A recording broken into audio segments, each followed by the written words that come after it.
Qué gusto estar hoy en la presencia del Señor. Dios le bendiga y bienvenido, hermano. Los habíamos extrañado. Amén. Nos da mucho gusto verlos otra vez. Y vamos a continuar con nuestra clase, con nuestro estudio. Y hoy estamos viendo el estudio número 11. Y vamos a hablar, ¿sobre qué vamos a hablar hoy? La identidad sacerdotal del creyente. La identidad. Cuando dicen identidad, ¿qué le trae eso a la memoria? ¿A qué se refiere con la identidad?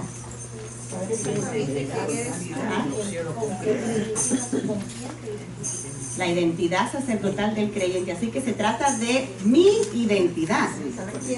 ¿Quién soy yo? ¿Quiénes somos nosotros? ¿Qué título o qué vida nos ha dado el Señor? Porque esta vida sacerdotal nos la dio el Señor. Nosotros no la tomamos, Él nos la dio. Amén. Y la clase de hoy se va a encontrar en el libro de Hebreos, capítulo 13, para los que no tienen Biblia, Hebreos 13. Y vamos a estar leyendo en el libro del versículo 11 al 16.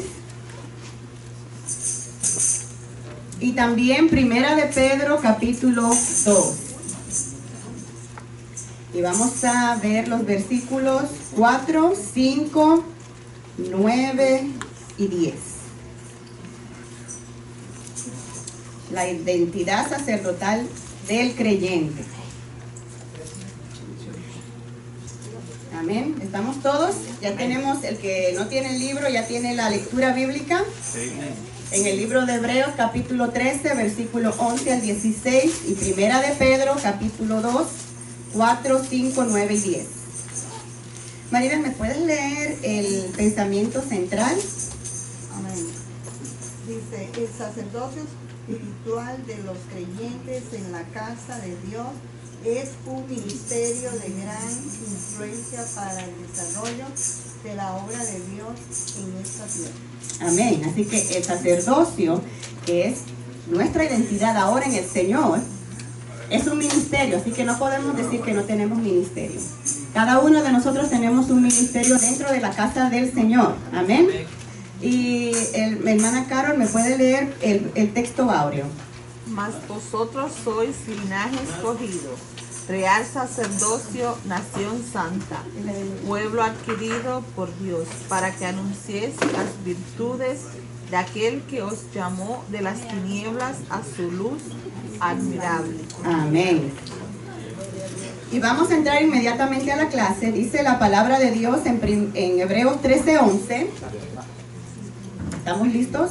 Amén. Dice, porque los cuerpos de aquellos animales cuya sangre a causa del pecado es introducida en el santuario por el sumo sacerdote, son quemados fuera del campamento. Por lo cual también Jesús, para santificar al pueblo mediante su propia sangre, padeció fuera de la puerta. Salgamos pues a él fuera del campamento, llevando su vituperio. Porque no tenemos aquí ciudad permanente, sino que buscamos la porvenir. Así que ofrezcamos siempre a Dios, por medio de él, sacrificios de alabanza, es decir, fruto de labios que confiesan su nombre. Y de hacer bien ayuda cuando no os olvidéis, porque de tal sacrificio se agrada a Dios. Y ahora Primera de Pedro 2:4 dice, acercándoos a él, piedra viva, desechada ciertamente por los hombres, mas para Dios escogida y preciosa. Vosotros también, piedras vivas, sed edificados como casa espiritual y sacerdocio santo, para ofrecer sacrificios espirituales aceptables a Dios por medio de Jesucristo. Versículo 9 dice, mas vosotros sois linaje escogido, real sacerdocio, nación santa, pueblo adquirido por Dios, para que anunciéis las virtudes de aquel que os llamó de las tinieblas a su luz admirable. Vosotros que en otro tiempo no erais pueblo, pero ahora sois pueblo de Dios, que en otro tiempo no habíais alcanzado misericordia, pero ahora habéis alcanzado misericordia. Amén. Y déjenme empezar diciendo, hermanos, que habiendo yo crecido en el Evangelio, el tema del sacerdote siempre se ligaba a la religión católica. Dentro de la iglesia, ese término de sacerdocio nunca se enfatizaba, nunca se enseñaba. Y a pesar de que lo leíamos, como lo acabamos de leer aquí en Primera de Pedro, no era algo que se nos mencionara como que fuera parte de nuestra identidad. Y no lo asimilábamos como un ministerio que nosotros debíamos ejercer dentro de la casa de Dios. Amén. Así que me gustaría escuchar de ustedes, ¿qué ustedes entienden como sacerdote? ¿Cuál es la idea que le llega a ustedes a la cabeza como sacerdote? ¿Qué es un sacerdote? Independientemente de lo que acabamos de leer, pero ¿qué es lo que ustedes han aprendido o entendido que es un sacerdote? Un cabeza de hogar, está dentro de la iglesia. Ajá. Un líder. Sacerdote para nosotros es alguien que ministra en la obra de Dios, en la alabanza, en la predicación, en la adoración. Y fuera de la iglesia cristiana, ¿qué es un sacerdote? ¿Qué entendemos por un sacerdote? ¿Cuál es la función? En el Antiguo Testamento, después de Moisés, el sacerdote era el encargado de comunicar lo que el pueblo quería comunicar a Dios, entonces lo hacían por medio del sacerdote. Era un intercesor. Era un intercesor. Amén. ¿Y en el mundo? Sí, nosotros somos la voz de Dios, como dice el hermano. Venimos a ser la voz de Dios, de lo que llevamos a que ese pueblo que está perdido tenga una comunicación con aquel que no se puede comunicar. ¿Por qué? Por sus pecados y sus infidelidades. Amén. Bueno, estamos todos en lo correcto. Pero no escuché a nadie decirme, antes de venir a los pies del Señor, qué entendían por sacerdote, que era un sacerdote. Fuera de la iglesia, fuera de la palabra del Señor, ¿hay alguien que tenga algún entendimiento de lo que era un sacerdote o de lo que es un sacerdote fuera del Señor? Bueno, cuando veíamos el sacerdote era el único que era presto o el dispuesto a acercarse a Dios, el que podía acercarnos a Dios. En México, la iglesia católica era lo único que es, el sacerdote era el único que podía acercarse a Dios, no había más nadie. Es un llamado. Es un llamado. Es un llamado. Bueno, para nosotros todos hemos sido llamados, ¿verdad? Sí. Amén. Y allá afuera, pues algunos que tomaban la decisión de embarcarse en ese camino, ¿no? Y aún en religiones satánicas también hay sacerdotes. Son personas que se han entregado completamente para servir a su deidad, cual sea que ésta sea. Las mamás de uno enseñaban a uno que el sacerdote era el papá de uno en el hogar, el que daba todas las directrices, el que enseñaba a uno, decía, había que respetarlo porque es el hombre de la casa, la cabeza de Dios, decía la cabeza de Dios, pero después en el hogar, el esposo era el sacerdote y cabeza del hogar porque era el que decía todo lo que tenía que hacer y había que tenerle respeto y guardarle respeto y obedecer, someterse a él porque era el hombre de la casa, le llamaban el sacerdote también. Uy, le enseñaron muy bien, hermana. Le enseñaron muy bien. Bueno, el sacerdocio lo estableció el Señor. Desde el momento en que Adán y Eva pecaron, hubo la necesidad de arreglar o de enmendar esa conexión nuevamente con Dios. El hombre, antes de que Adán y Eva pecaron, pues ellos podían tener una comunión directa con Dios. Ellos podían hablar con el Señor, ellos tenían comunión directa que lamentablemente en el momento del pecado se rompió. Amén. Y dice la palabra que el Señor instituyó, Él estableció que fuera a través de la muerte de esos animales que el hombre pudiera tener nuevamente ese acercamiento a Dios. Porque el pecado, que es lo que nos separa de Dios, que es lo que nos ¿cuál es el resultado del pecado? Muerte. Así es que nosotros lo único que tenemos, después que hemos pecado ante el Señor, porque a veces nosotros decimos, pero eso fue Adán y Eva que pecaron, ¿por qué yo tengo que cargar con esa culpa? Pero la palabra dice que no es así, sino que todos hemos pecado. Así que después de Adán y Eva, no fueron ellos los únicos que pecaron, sino que cada uno de nosotros también hemos pecado delante del Señor. Un poquito tarde porque no me había visto a la mano. En el mundo, el sacerdote para el mundo es una persona que ha sido ordenada para cumplir cierta actividad, ya sea cristiana o ya sea mundana, pero ha sido ordenado, se ha estudiado para eso, se ha preparado humanamente para eso. Pero en el Señor es una persona ungida para ese propósito. Amén, así mismo es. Bueno, y volviendo, vamos a ver entonces, vamos a recapitular un poco, porque vamos a tratar de entender cuál es nuestra función como sacerdotes del Señor ahora, recordando que en el Antiguo Testamento las cosas que nosotros veíamos era sombra de lo que iba a pasar. Amén. Amén. Así es que si entendemos qué era lo que pasaba antes, vamos a tener a lo mejor un poco más de claridad sobre el valor del título que el Señor nos ha dado. Así es que el pueblo no se podía acercar a Dios. Eso lo entendemos, ¿verdad? Sino que tenían que ir a través de ¿quién?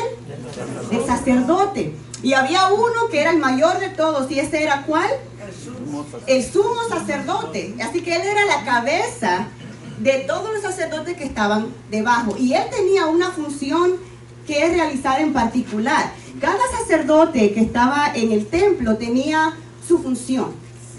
Cada uno tenía una función asignada. No todos hacían lo mismo, pero había un grupo para diferentes funciones que habían dentro del templo en ese momento, o del tabernáculo, que fue lo primero que se levantó. Y como sabemos, el pueblo de Israel era una nación pequeñita. Ellos solamente eran 70 personas antes, cuando llegaron a Egipto, pero ahí se volvieron una nación grande. Pero como eran esclavos, ellos no tenían servicio, ellos no tenían sacerdotes, no había nada en ese momento, sino que fue después que el Señor los sacó de Egipto, que Él empezó a ordenar el pueblo, a levantar sacerdote. ¿Y cuál fue el primer sacerdote o sumo sacerdote que el Señor levantó? Aarón fue el primero, el hermano de Moisés. Amén. Ellos eran de la tribu de Leví, eran de la tribu de los sacerdotes. Amén. Así es que el Señor les dijo específicamente cómo era que ellos tenían que hacer las cosas. Hay un problema y el problema es el pecado. Y yo quiero volver a tener comunión con mi pueblo. Quiero volver a tener comunión con mi pueblo. Así que de la manera que se va a hacer es que lamentablemente el pecado tiene su consecuencia, que es la muerte. Así que alguien tiene que morir. Y el Señor, en su gran amor y misericordia, escogió que fuera un animal, el que tomara nuestro lugar. Así que podemos relacionar algo aquí con eso. Este animal estaba tomando nuestro lugar. ¿Con quién lo relacionamos? Con Jesús. Él fue el que tomó nuestro lugar. Amén. Así es que siempre el pecado es un insulto a la santidad de Dios. Es un insulto. Por eso alguien tenía que morir para pagar por esa ofensa delante del Señor. Así es que entre muchos sacrificios que hacían el pueblo, el sacerdote, había uno específico que se hacía una vez al año. Y es la fiesta, no me acuerdo cómo se llama, pero era el de la expiación. La expiación es el de quitar la culpa del pueblo. Y en esto dice la palabra que ellos sacrificaban el animal primero y derramaban toda su sangre. El sacerdote iba y tomaba esa sangre y entraba al lugar santísimo y rociaba el lugar. Pero primero él tenía que hacer un sacrificio por su propia vida. Antes de él poder entrar a ese lugar santísimo, como él también era un pecador, él tenía que hacer un sacrificio por él primero, y luego que él se había limpiado delante del Señor, entonces él estaba apto para hacer el sacrificio por el pueblo. Amén. Y después que este animal era sacrificado, dice que lo tomaban y lo llevaban fuera del campamento. Y ahí tenía que ser quemado por completo, porque ahora este animal cargaba con la culpa de todo el pueblo.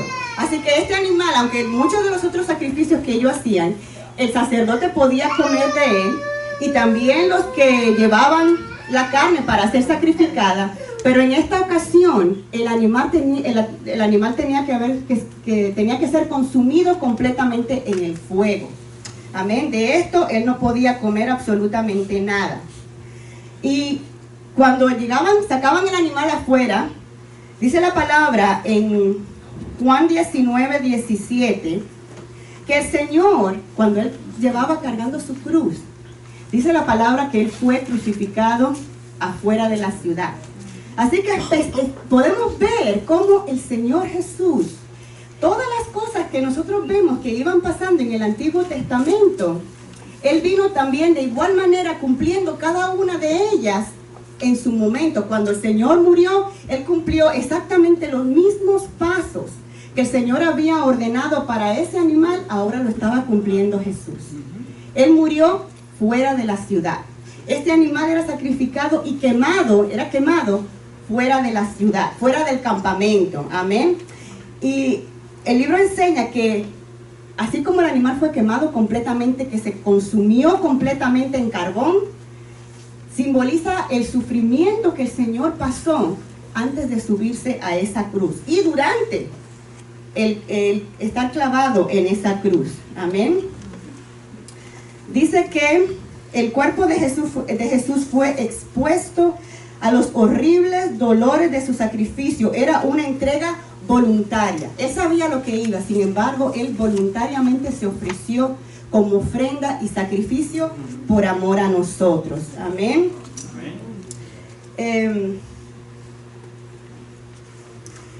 Pregunta: ¿por qué el Señor demandó la sangre en relación con el pecado del hombre? ¿Por qué fue la sangre lo que el Señor pedía en el caso del derramamiento de la sangre de los animales, y en el caso de Jesús, su sangre fue derramada de igual manera? Pues porque sin derramamiento de sangre no hay perdón de pecado. Amén. ¿Cómo le llamas el Señor a la sangre? ¿Qué es la sangre para el animal? La vida. Es la vida. Así es que el Señor, la paga del pecado es la muerte, y como la vida está en la sangre, pues tiene que ser derramada. Y tiene Amén. mucha lógica, porque médicamente, por medio de la sangre, también viene el pecado de generación en generación, viene el ADN transmitido de una generación a otra. Ya contaminada. Sí, entonces por medio de la sangre eso tiene mucha lógica. Amén. Amén. Vamos a leer, quiero que alguien me lea en el versículo 11 y 12, rápidamente. Hebreos 13. Hebreos 13, ajá. Porque los cuerpos de aquellos animales cuya sangre a causa del pecado es introducida en el santuario por el sumo sacerdote, son quemados fuera del campamento. Por lo cual también Jesús, para sacrificar al pueblo mediante su propia sangre, padeció fuera de la puerta. Ese es el 11 y el 12, los dos. Amén. Amén. Ustedes sabían que el Señor, que Dios fue el que prácticamente realizó el primer sacrificio. ¿Cuándo realizó Él el primer sacrificio? Cuando Adán y Eva pecaron. Cuando Adán y Eva pecaron. Dice la palabra que Él sacrificó un animal y con la piel de ese animal los cubrió. Porque ellos estaban desnudos, estaban expuestos, pero fueron cubiertos con el Señor, que es lo que el Señor hace con nosotros ahora. Y algo bien interesante es que el Señor Jesús, cuando Él murió, cuando Él fue sacrificado y Él murió, Él mismo se presentó delante del Señor. Él mismo era el sacrificio y Él mismo fue el sumo sacerdote.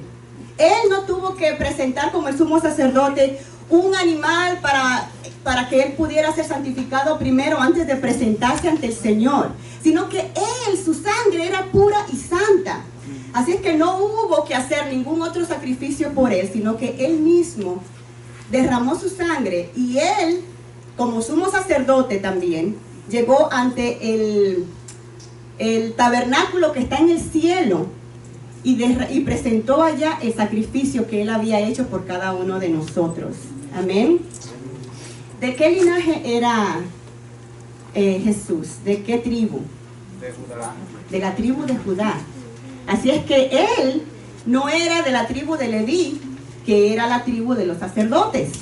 Y nosotros, que somos gentiles, a raíz de eso también, por medio de Jesús, es que podemos ser sacerdotes de igual manera. Así como Jesús, que nadie de la tribu de Judá había realizado ninguna labor sacerdotal. Sin embargo, Jesús es el gran sumo sacerdote. El Señor aceptó ese sacrificio que Él hizo, siendo de una tribu diferente. De igual manera, nosotros podemos ser partícipes del sacerdocio espiritual a través de Jesús. Así que nunca tengamos duda de eso. Amén. Dice, los sacerdotes según la ley tenían que presentar la sangre en el santuario primero por sus propios pecados y luego por los del pueblo. Pero nuestro sumo sacerdote Jesucristo es sin pecado. Mas cuando Dios cargó en él como cordero inocente el pecado de todos los hombres, él se ofreció a sí mismo una vez y para siempre y satisfizo en forma plena la demanda de la justicia de Dios en el pecado. Así que gracias al Señor, el Señor ya cumplió y pagó ese gran precio. Amén. Vamos a entrar inmediatamente, pero primero, antes de pasar al próximo punto, me gustaría saber si alguien tiene algún comentario o alguna pregunta de lo que hemos dicho hasta ahora. ¿No? No preguntas, no comentarios. You guys are very quiet.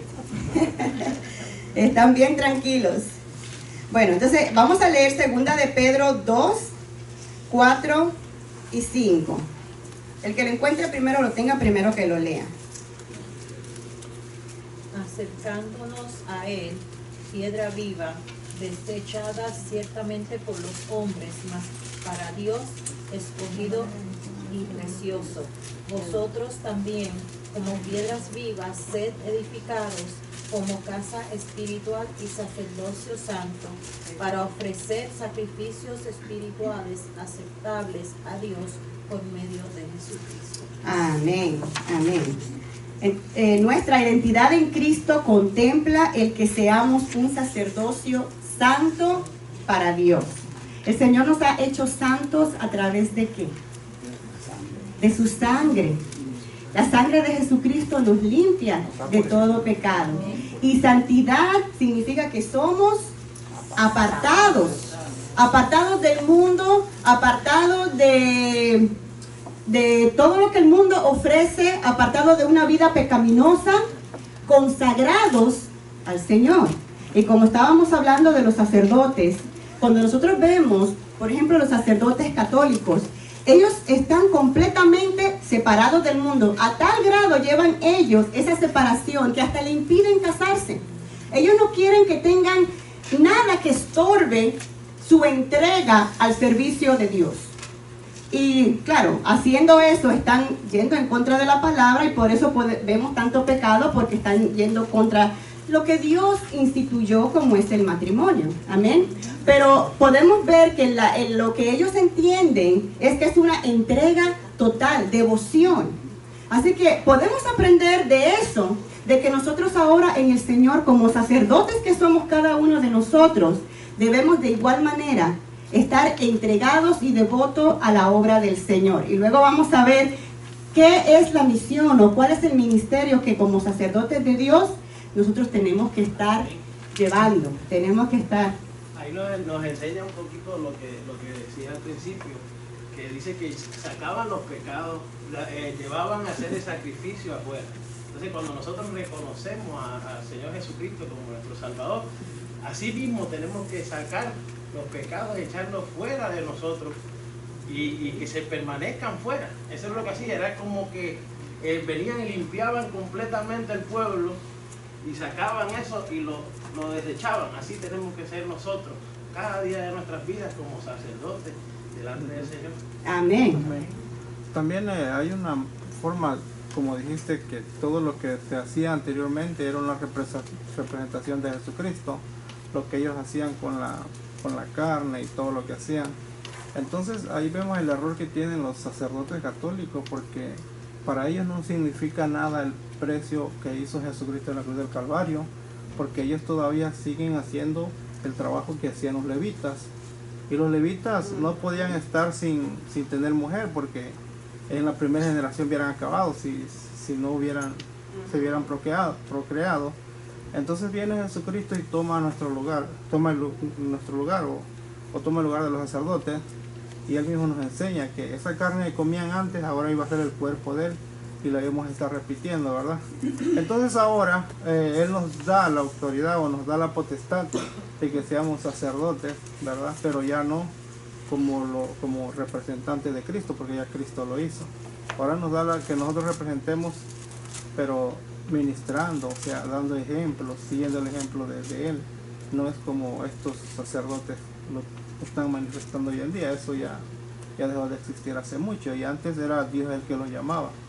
Ahora ellos se nombran ellos mismos. Quiero ser sacerdote y me preparo para eso.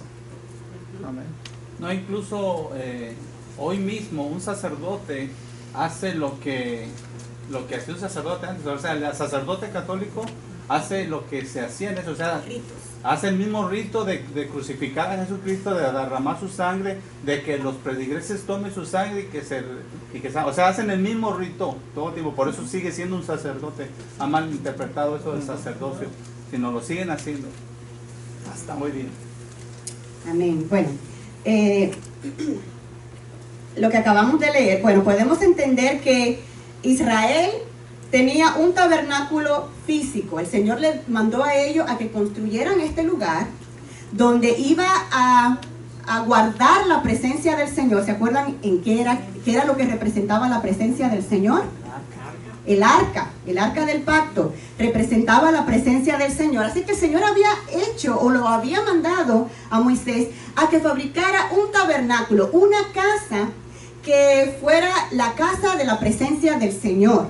Amén. Pero ahora la casa es espiritual y está compuesta por cada uno de nosotros. Dice la palabra que Jesús es la piedra viva, pero que nosotros también somos piedra viva.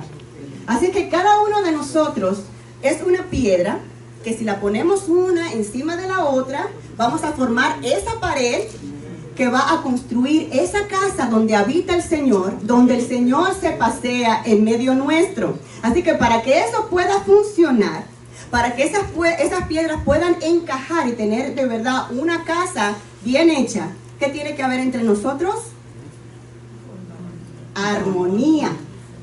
Tiene que haber armonía entre cada uno de nosotros como los hermanos.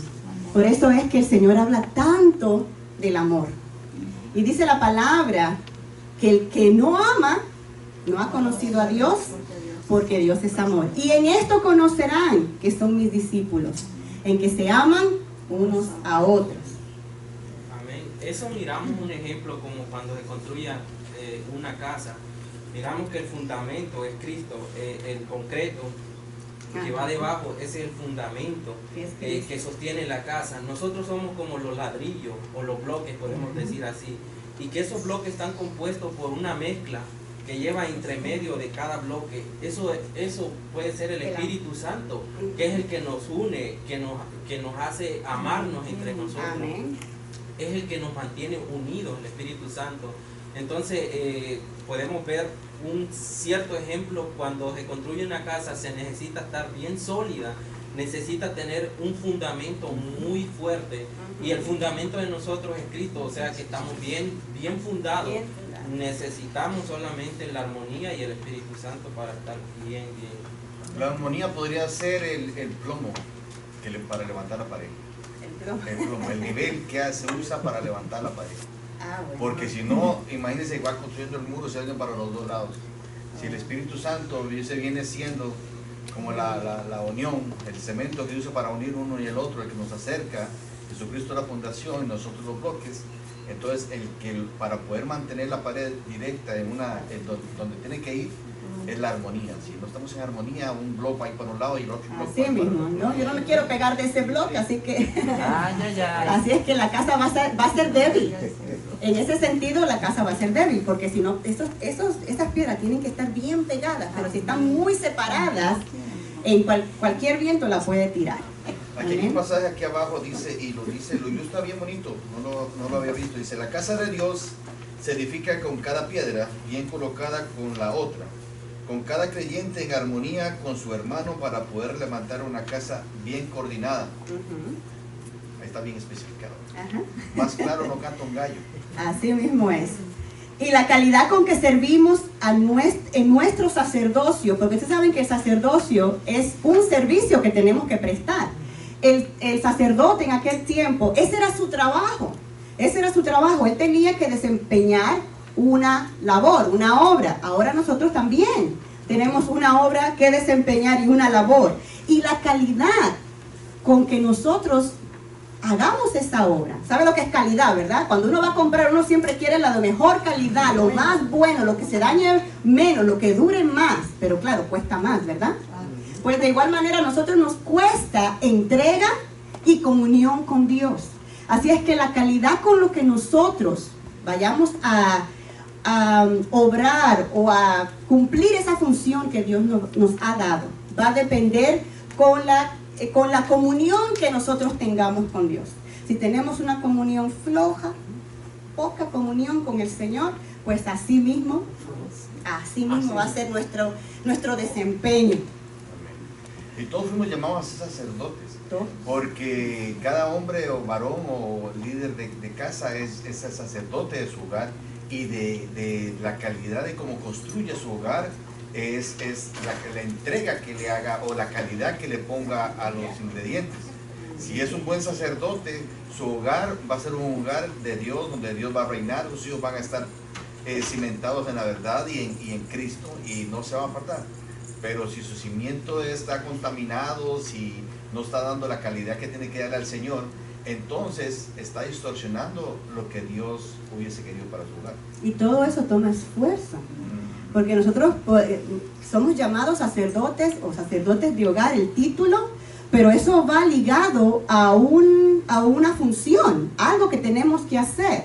Si nosotros somos sacerdotes del hogar, pero no estamos ejerciendo nuestro trabajo, vamos a ver que entonces lo que vamos a cosechar no es lo que el Señor había deseado o lo que el Señor hubiera querido para cada uno de nosotros. Cada cosa que el Señor nos manda a hacer no es para el bienestar de Él, porque el Señor no necesita absolutamente nada, sino es para el bienestar de nosotros mismos. Nosotros vamos a poder estar en paz, vamos a tener gozo en nuestro corazón. El Señor conoce que lo que llena el corazón del hombre no son las cosas materiales, sino las cosas espirituales.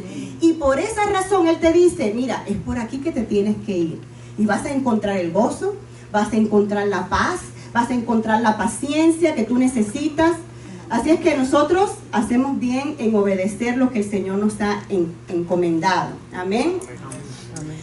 Bajo la antigua institución de la ley, como le habíamos mencionado, los sacerdotes eran solamente de la tribu de Leví. Ahora todos los creyentes en Cristo, judíos y gentiles, pertenecemos al sacerdote espiritual asignado a la iglesia. Y como sabemos, hoy estamos hablando del sacerdocio dentro de la iglesia, dentro del grupo de creyentes. Amén. El pastor mencionó el sacerdote dentro del hogar, pero hoy estamos hablando del sacerdocio dentro de la iglesia. Así es que es el servicio del uno al otro, hermanos, de cómo nos servimos el uno al otro. Y somos sacerdocio santo. Santo aquí también define aquello que ha sido apartado o consagrado, separado, para oficios relacionados con Dios. Así que cuando nosotros empezamos a ejercer el sacerdocio en la iglesia, estamos haciendo un oficio relacionado con Dios. Amén. El versículo 9, que alguien me lo lea, que es el texto áureo también. Mas vosotros sois linaje escogido, real sacerdocio, nación santa, pueblo adquirido por Dios, para que anunciéis las virtudes de aquel que os llamó de tinieblas a su luz admirable. Amén. Linaje escogido. Ustedes sabían que todos esos adjetivos o todos esos títulos que dice Pedro, que somos cada uno de nosotros ahora, el Señor le había dado esos mismos títulos al pueblo de Israel en aquel tiempo. El Señor nos había llamado a ellos de la misma manera.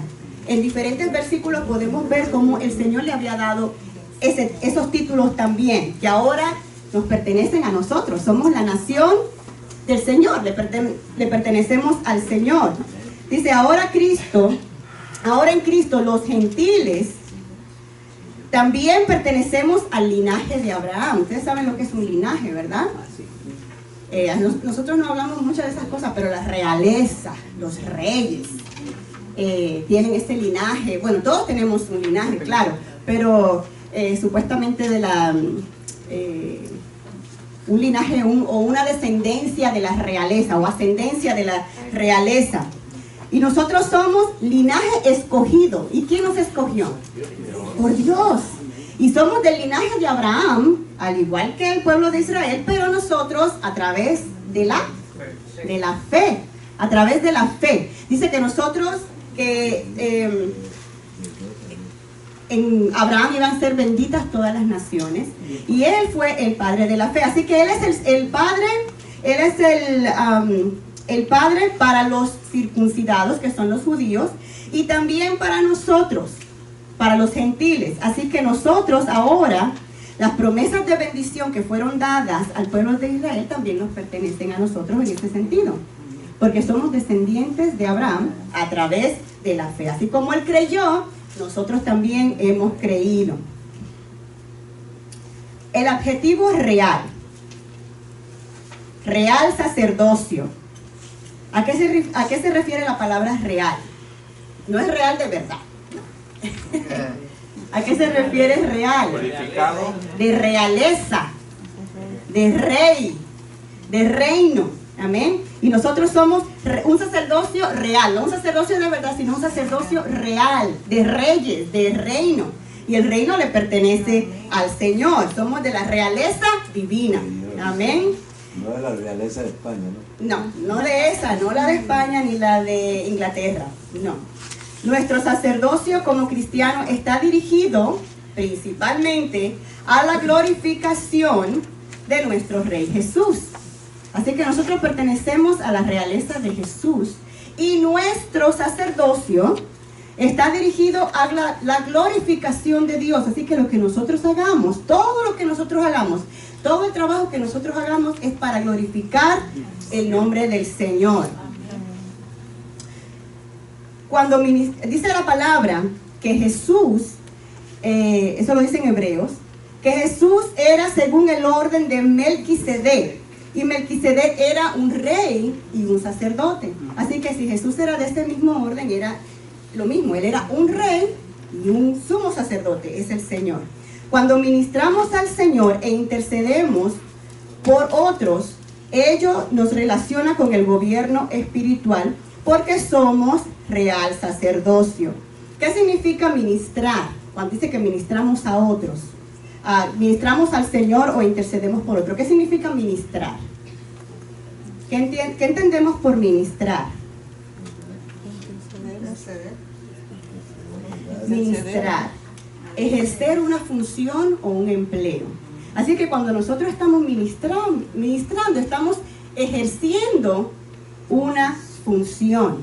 Y nuestra función la estamos realizando usualmente para el beneficio de nuestros hermanos.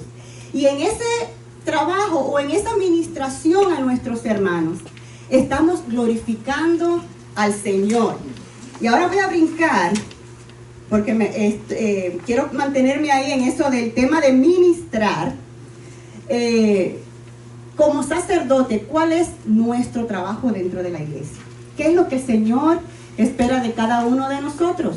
¿Estamos nosotros haciendo la obra de sacerdote que el Señor nos mandó a hacer? obra de sacerdote que el Señor nos mandó a hacer el bien.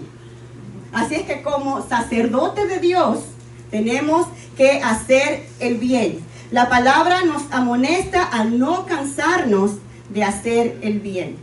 ¿Y qué significa hacer el bien? Ayudar al necesitado. Ayudar al necesitado, principalmente a los de la fe. Amén. Incluso hay que tener cuidado porque a veces, muchas veces dicen, como yo soy linaje escogido de real sacerdocio, eso quiere decir que como soy hijo de un rey, ellos me tienen que servir a mí, yo soy mayor que aquellos. O sea, no es lo que está diciendo. Tú quieres ser un rey, un real sacerdote, eres hijo de un rey, entonces sirve. Sea más humilde. El Señor dijo que quiera ser mayor en el reino, que quiera ser el más grande en el reino de Dios. ¿Qué tiene que hacer aquí? Servir. Servir. Así es.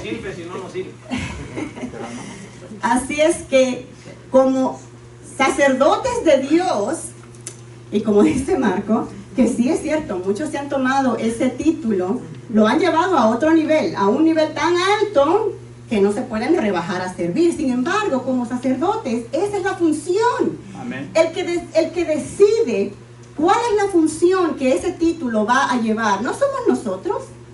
El sacerdote, el sumo sacerdote, Aarón, él no fue el que dijo, bueno, yo quiero hacer las cosas de esta manera. No. ¿Saben lo que le dijo Dios a Moisés?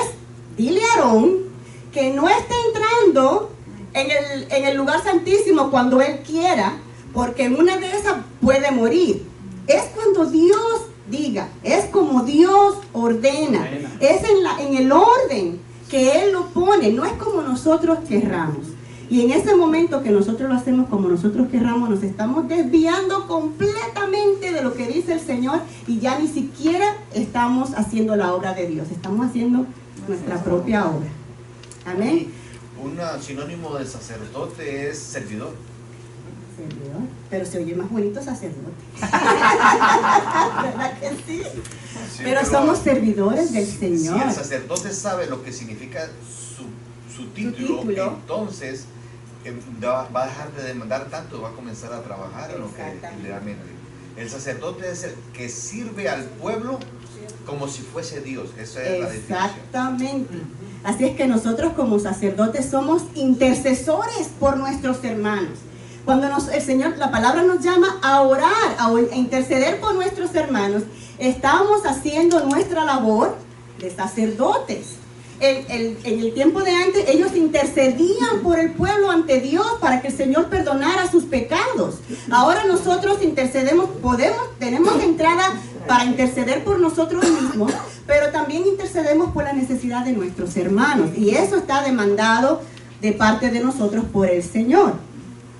La otra función que tenemos como sacerdote es de no olvidarnos de la ayuda mutua. Y ayuda económicamente, hermanos. Específicamente es de lo que está hablando acá. Dice, la generosidad es un distintivo de los hijos de Dios. Dice la palabra que la iglesia del primer siglo no tenía ninguna necesidad, porque ellos habían vendido todas sus inversiones y habían repartido entre los hermanos, y dice que en ese momento no había ninguna necesidad entre ellos, porque todas las necesidades de ellos económicas habían sido cubiertas. Así es que la palabra dice, alguien que me busque rápidamente, Primera de Juan 3, 17 y 18. El primero que lo tenga que me lo lea, por favor. Primera de Juan 3, 17 y 18. Pero el que tiene bienes de este mundo y ve a su hermano tener necesidad y cierra contra él su corazón, ¿cómo mora el amor de Dios en él? Hijitos míos, no amemos de palabra ni de lengua, sino de hecho y en verdad. Amén. Así es que nosotros, la fe sin obra es muerta.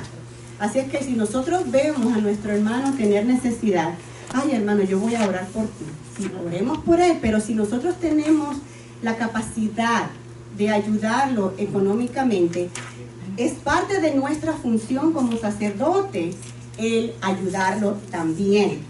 dice la palabra que el apóstol Pablo llama ministración a la ofrenda. Esto es basado en 1 Corintios 9, del 1 al 12. Dice que él llama ministración a la ofrenda que los corintios enviaron para los pobres. También lo llamó un servicio.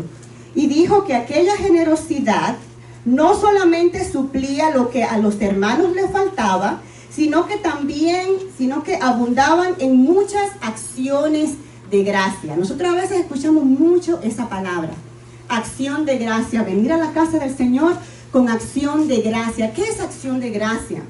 No es solamente venir a darle gracias al Señor, hermanos. Acción de gracia va mucho más allá.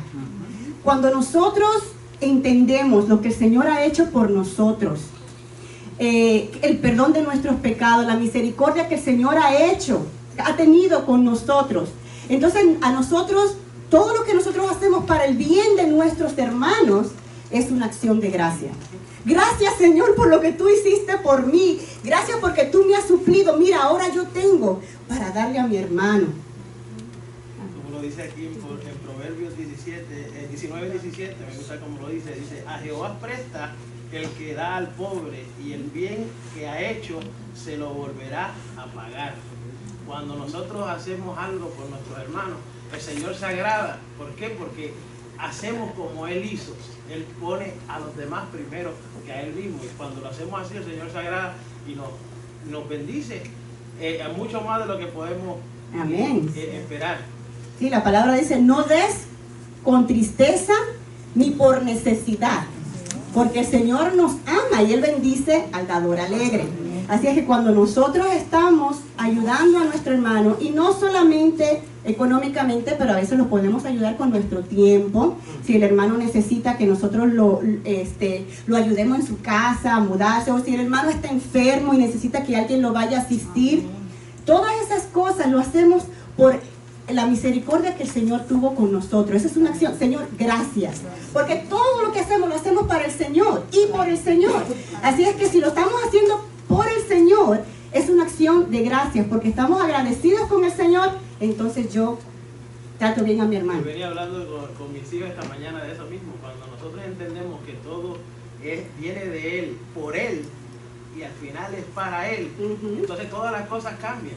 ¿Sabe? Nosotros tenemos que entender que la bendición que Él nos da, nosotros no somos merecedores de ella, pero tenemos que también corresponderle a Él de la misma manera. ¿Por qué? Porque estamos agradecidos, agradecidos. Así que otra vez, la acción de gracia no es solamente, es parte, pero no es solamente decir gracias, Señor, por lo mucho que tú me has dado y lo que me seguirás dando, sino que en nuestra manera de vivir, en nuestra acción, estamos demostrando que realmente estamos agradecidos del Señor. No, y como eso estuvo más allá. Por eso decía una acción de gracia, pero realmente es una acción de misericordia, porque la gracia no es de lo que nosotros nos merecemos, sino que el Señor por su infinita misericordia nos lo dio. Y muchas veces no entendemos eso, sino damos no de gracia lo que hemos recibido, sino de lo que nos sobra. Ya no es acción de gracia. Muchas veces ya me sobró un pantalón y lo usé 2 veces, entonces ya no es acción de gracia, es acción de lo que me sobra. No, de gracia es que si el Señor me bendijo en tal cosa y pude comprar un pantalón y me alcanza para otro, comprar otro para un hermano que realmente lo necesita. No nuevo, no usado, sino nuevo. Entonces ahí es donde viene la gracia, que de gracia recibí, por gracia a Dios doy. Amén. Y espero que, estemos aprendiendo mucho hoy. Amén. De verdad que son cosas que a veces, no sé, se nos olvida, a lo mejor nunca lo habíamos escuchado. Yo leyendo esta clase me maravillaba de... Sí, hermano. Dice, bienaventurado el que piensa en el pobre. Amén. Así mismo es. Así que el Señor no se olvida de nuestras ofrendas, Él no se olvida de nuestras acciones. Y aunque nosotros lo debemos hacer sin esperar nada a cambio, sino por lo que ya el Señor hizo por nosotros, aún y con todo eso, el Señor nos bendice más todavía. Y es como que es un círculo que no se acaba. El Señor nos da más y nosotros entonces más agradecidos estamos y más damos y wow. Tenemos que dar porque Él nos dio, si no, no tuviéramos nada que dar. De lo que el Señor nos da es que damos. Amén. La labor principal del sacerdote, lo vamos a terminar aquí. Entonces estábamos hablando de la necesidad, esa es otra labor de sacerdotes. Ya hemos aprendido varias labores que tiene el sacerdote, cada uno de nosotros. ¿Qué fue lo que aprendimos que tiene el sacerdote que hacer? Primero, hacer el bien, ayudar mutuamente. Tercero, la necesidad que tienen los ministros, es decir, nosotros, de la oración de los hermanos a su favor. Así que tenemos que orar los unos por los otros. Es otra labor de nosotros como sacerdotes del Señor. En Hebreos 15 se nos enseña que como consecuencia de haber sido santificados para estos sagrados sacrificios, debemos ofrecer siempre a Dios por medio de Jesucristo sacrificios de alabanza, es decir, frutos de labios que confiesen su nombre. La labor principal del sacerdocio espiritual de los creyentes, que es cada uno de nosotros, tiene que ver con el ofrecimiento de nosotros mismos a Dios.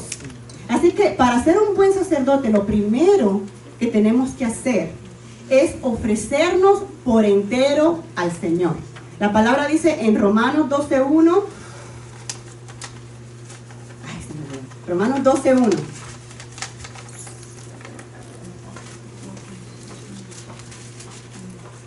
Así que, hermanos, os ruego por la misericordia de Dios que presentéis vuestros cuerpos en sacrificio vivo, santo, agradable a Dios, que es vuestro culto racional. Amén. Así que completamente entregados al Señor. Nuestro cuerpo, antes se sacrificaba un animal. ¿Sabe qué se sacrifica ahora? Nuestro cuerpo. Nosotros, nos dice que ya no vivimos nosotros, sino que Cristo vive en nosotros. Así es que... Oh my. Perdón, hermanos. Así es que nosotros somos los que tenemos que presentarnos como sacrificio vivo ante Dios. Amén. Procurar con diligencia presentarnos a Dios siempre como aprobados, como obreros que no tienen de qué avergonzarse. Amén. Así que lo primero para ser un buen sacerdote es que tenemos que ofrecernos a nosotros mismos a Dios. Dice que los israelitas tenían que traer sus sacrificios de acción de gracia al tabernáculo y lo que ellos traían, dice la palabra, que era una torta que ellos cocinaban. Dice que era una torta sin levadura, amasada con aceite y flor de harina, entre otras cosas. Eso era lo que ellos presentaban como acción de gracia ante Dios. Pero ahora, como sacerdotes de Dios, nuestros sacrificios son de alabanzas al Señor. Amén. Alabanzas al Señor. Nuestra relación con el Padre Celestial debe ser un continuo reconocimiento de su grandeza. Y dice la palabra también, frutos de labios que confiesen su nombre. Frutos de labios. Dice que es algo que tenemos que expresar con palabras. Tenemos que decirlo. Tenemos que expresarlo. Tenemos que confesar al mundo quién es Dios. Tenemos que confesar al mundo con nuestros labios la esperanza que tienen en Jesús. No es lo mismo decir que expresarlo. Es algo diferente. Decimos, el Señor nos habla la palabra que dice de labios me honran, pero el corazón está lejos. El corazón está lejos de... Por eso lo primero es entregarnos por completo al Señor, para que entonces por un corazón agradecido podamos expresar las cosas que el Señor ha hecho por nosotros. Amén. Y que lo puede hacer también por los demás. Amén. Dice, nuestro sacrificio lo debemos hacer en la fe de lo que Cristo es como el único mediador entre Dios y los hombres, y la convicción de lo que Él hizo en la cruz. Así que todo lo que nosotros hagamos tiene que ser a través de Jesús, por la fe de quien Él es y de lo que Él hizo por nosotros. Amén. Dice la palabra que Él es el único mediador entre Dios y los hombres. Así es que nosotros todo lo que hacemos, lo hacemos a través de Jesús, que es el sumo sacerdote. Ahora tenemos en Cristo un camino nuevo y vivo por el cual podemos ir directamente a Dios para ofrecerles nuestra alabanza. Amén. Así que vamos a dejarlo hasta aquí. Yo voy a, como nos queda todavía un minuto, a ver si alguien tiene algún comentario más o alguna pregunta que hacer. Liz. Sí, hay algo que me gusta aquí mucho, está en Mateo 19, y los discípulos se acercaron al Señor y dijeron: Señor, como en forma de queja, dejándolo todo, ¿cuál es nuestra recompensa? Y así lo puso Pedro, dice. Entonces respondió Pedro y le dijo: he aquí, nosotros lo hemos dejado todo, lo que estamos hablando ahorita. ¿Ves? Pensamos que el Señor se queda con algo y el Señor no se queda con nada. Que te hemos seguido, ¿qué pues tendremos?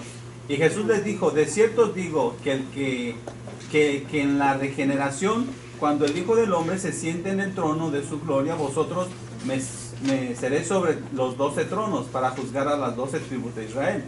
Y cualquiera que haya dejado casa o hermanos o hermanas o padres o madres o mujer o hijos tendrá